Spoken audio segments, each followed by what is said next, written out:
Iban bang, dapat lagi. Hai adik, nyo kita tengok ke dalam musibah. Abang kat patah kaki yang gara-gara mau balik Honda bunuh. Kenapa abang? Itu Honda minta balik dulu.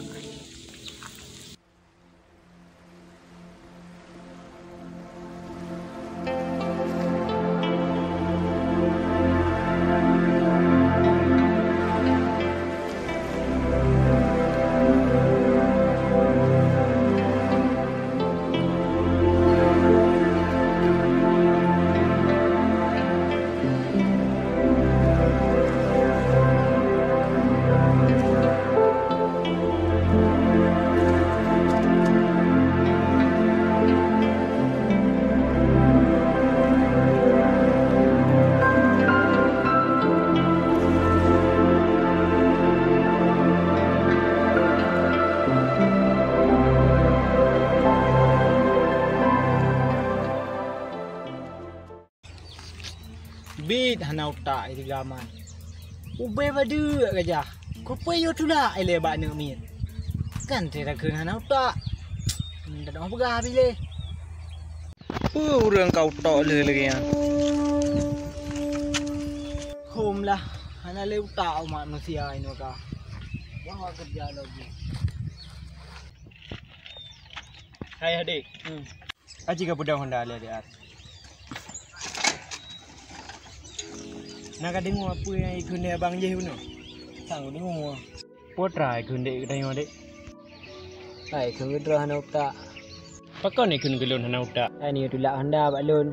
Kan depa dran raya that low boot. Munyo menan kah adik je Honda abang tu lah.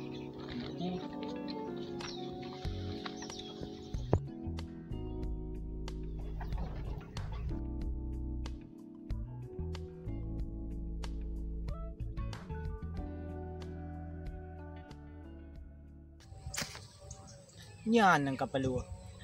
Nyan paling hana utak punya lagi yang tiga man. Kaya depa abang capi. Upaya tu lah Honda bak bang le. Tak nah hana utak memang tiga man. Bang capi mantong lagi yang itulah Honda. Sayang bang.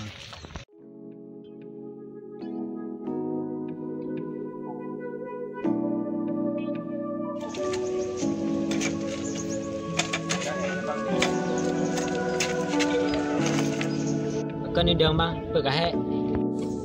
Con hệ hay dua. Nak dengar le tiga je puai pegah. Ka kedua mu jumpa ke tengok. Nak dengar? Nah bang. Puai kun le tiga bangai je. Gai pegah lon hana utak. Pakon? Aku itu lah Honda bak drone. Drone aja pi. Itu lah lom bak drone. Haji lon. Ke ai kun hana utak ni.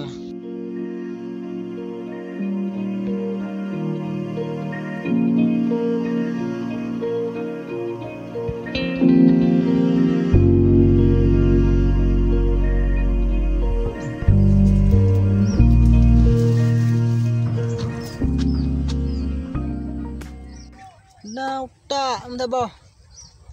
Kai kalon Honda aku pui tu lah dua-dua. Nah orang nau tak ambil oleh man dua nau tak nanti sama merek dua. Sama-sama nau tak dua. Takun bangai orang baru dekau. Takun bodoh si kulana.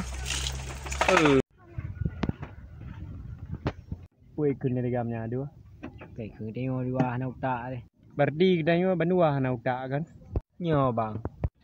Yang ke menan hukum donya benar depa nah. Hati nama jalan god, kapu buat je apa yang je kapu buat. Baik ka dengar tagai-tagai habai kau. Pua kata lautin kata ju. Bah pi larang le doktor habi to lautin. Kata ju baik ka dengar. Iya bang.